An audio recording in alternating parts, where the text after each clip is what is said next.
એક શિયાળનું બચ્ચું હતું. એણે કોઈ દિવસ સિંહને નજરો નજર જોયેલો નહીં, માત્ર નામ જ સાંભળેલું.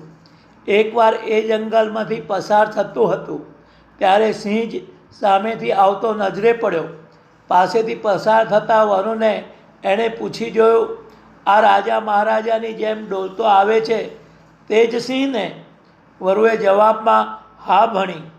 એટલે બચ્ચું તો ભયથી થરથરી ઉઠ્યું અને રસ્તાની બીજી બાજુ ફંટાઈ ગયું. સિંહને તો આવા નાનાસા પ્રાણીની શી પડી હોય, એટલે એ પણ એના માર્ગે ચાલતો થયો. બીજી એકવાર સિંહ આ બચ્ચાને સામે મળ્યો. તે વખતે બચ્ચાનું હૃદય ધડકવા લાગ્યું, પરંતુ પહેલાં જેવું એ બીધું નહીં. સહેજ હિંમત રાખીને રસ્તાની એક બાજુ થઈને સરકી ગયું. સિંહને તો બચ્ચાની આ હિલચાલની કાંઈ પડી નહોતી. વળી ત્રીજી વાર આ બચ્ચાને સિંહનો ભેટો થઈ ગયો. આ વખતે તો એને થયું, ઓહો, આ સિંહમાં તો કાંઈ નથી. અત્યાર સુધી હું નકામું એનાથી બી મર્યું.